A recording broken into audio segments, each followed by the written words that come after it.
विधानसभा क्षेत्र कटहरी जो अंबेडकर नगर का है, वहाँ पर एक पोस्टर लगाया गया है।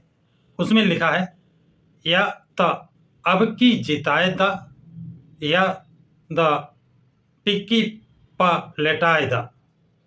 नीचे लिखा है धर्मराज निषाद, प्रत्याशी भाजपा। ये वायरल पोस्टर विधानसभा 277 कटहरी अंबेडकर नगर का है। इस पोस्टर को पढ़ने के बाद ऐसा लगता है कि प्रत्याशी हताश हो चुका है और उसने अपनी हार अपने आप मान ली है या हार खुद देख रहा है। ऐसा क्यों? सवाल जरूर पूछा जाएगा और पूछना भी चाहिए। धर्मराज निषाद राजनीति में बसपा से आए। बसपा से वो विधायक भी रहे और मंत्री भी रहे। जब उनकी पहचान बसपा से बन गई तो अन्य राजनीतिक दलों ने उन्हें खरीदने का अथवा अपने पार्टी में लाने का प्रयास किया और वो सफल हुए। धर्मराज निषाद पार्टी बसपा पार्टी का मिशन भूल गए, जिसमें 15 और 85 की लड़ाई शुरू की थी। वह उस मिशन से भटक गए और जहां पर उनका अपना स्वार्थ सिद्ध होता दिखाई दिया, चले गए। ये अच्छी बात है कि वो अपने हित और स्वार्थ में चले गए, लेकिन क्या वो अपने समाज की भलाई हेतु कोई कार्य कर सके अथवा सरकार से करवा सके? जनता जागरूक हो चुकी है। जब वोट मांगने क्षेत्र में जाते हैं अथवा जाएंगे तो जनता के लोग सवाल जरूर पूछेंगे। ऐसी स्थिति में क्या जवाब दिया जाए, तो उसका एक उपाय खोजा और वो उपाय है वायरल पोस्टर। या तो अब की जिताए दे या तो टिक्की में लिटाए दे। इसका मतलब यह है या तो इस बार मुझे जिता दीजिए, विधायक बना दीजिए, अथवा टिक्की पर लिटा दे। टिक्की मतलब होता है जिसमें बाद में सैया पर लिटाया जाता है। यानी कुछ शब्द मैं छोड़ रहा हूं कि सैया पर लिटाया जाता है। उस समय जो लिटाया जाता है, जिस आसन पर लिटाया जाता है, उसे टिक्की कहते हैं। वो बांस की होती है।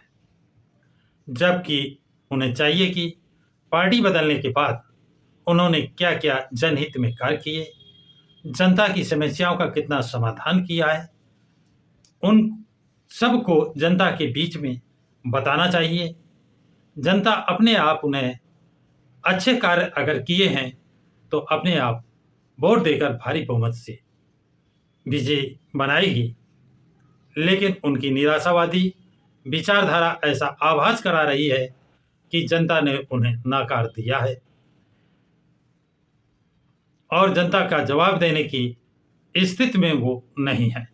अन्यथा उन्हें ऐसा वोट लगाने की आवश्यकता नहीं पड़ती। अब बात करते हैं लालजी वर्मा, जो समाजवादी पार्टी के उम्मीदवार हैं। वो भी बसपा पार्टी के विधायक रहे हैं, मंत्री रहे हैं और कदावर नेता भी रहे हैं। अपने ही परिवार को आगे बढ़ाने की बात हमेशा करते रहे हैं। जबकि आप विधायक हैं तो जिला पंचायत किसी और को लड़ाना चाहिए और लोकसभा किसी तीसरे को लड़ाना चाहिए। उनकी इन्हीं बातों को न मानने पर उन्होंने पाला बदल कर चले गए अथवा उनको पार्टी से निकाला गया। अब भी वो अपनी पत्नी को विधायकी का चुनाव लड़ा रहे हैं। जिस तरह से समाजवादी पार्टी के मुखिया अखिलेश यादव सिर्फ और सिर्फ उत्तर प्रदेश में कोई अन्य यादव काबिल नहीं है, सफाई के लोगों को ही मैदान में उतारा है। अखिलेश यादव के पद चिन्हों पर ही लालजी वर्मा चल रहे हैं, जो वहां की जनता पसंद नहीं करती है। ऐसी स्थिति में बसपा का प्रत्याशी अमित वर्मा है। वह भी लालजी वर्मा की ही जात बिरादरी के हैं। वहां की जनता दूसरे परिवार को भी आगे बढ़ते हुए देखना चाहती है, ऐसा बताया जाता है। वहां की आम जनता की राय है कि एक ही बिरादरी के 2 पदाधिकारी बनने पर पता चलेगा कौन पदाधिकारी जनता के हित में काम कर रहा है और कौन पदाधिकारी अपने और अपने परिवार के हित में। ऐसी स्थिति में विचारधारा में अमित वर्मा प्रत्याशी बसपा भारी पड़ता दिखाई दे रहा है। बसपा ने कटहरी जो अंबेडकर नगर की विधानसभा सीट है, चुनाव प्रचार का तरीका भी बदल दिया है।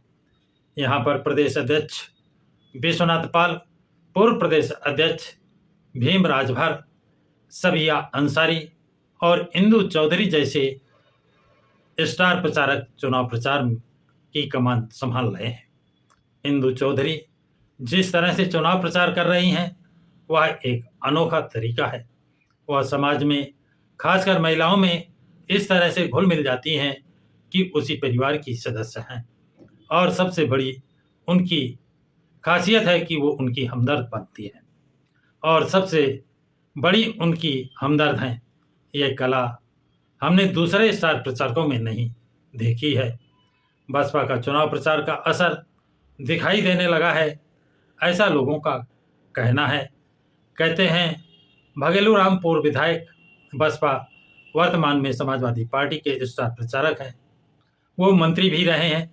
जब गांव में प्रचार करने गए तो महिलाओं ने उनसे पूछा कि तुम तो बसपा पार्टी के थे, सपा में क्यों चले गए?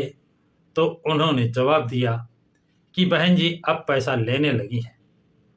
उन गांव की महिलाओं ने तुरंत उन्हें जवाब दिया कि विधायक जी आप पहले जब आते थे तो साइकिल से चलते थे, और अब आप कार से चलने लगे हैं। आपने कॉलेज भी कैसे बनवा लिया है? ये हाजिर जवाबी सुनकर विधायक जी हक्के बक्के रह गए, गांव में प्रचार के लिए प्रवेश नहीं कर पाए। आज के परिप्रेक्ष्य में स्पष्ट रूप से कहा जा सकता है कि आज की तारीख में बसपा प्रत्याशी अमित वर्मा सब पर भारी है। ये वहाँ की आम जनता का जो रुझान मालूम हुआ है उसके आधार पर बताया जा रहा है। तो साथियों, आपकी क्या राय है? अपनी राय स्पष्ट कमेंट्स बॉक्स में लिखें तथा वीडियो को लाइक और शेयर करें। प्रकाश की राज चैनल को सब्सक्राइब करें।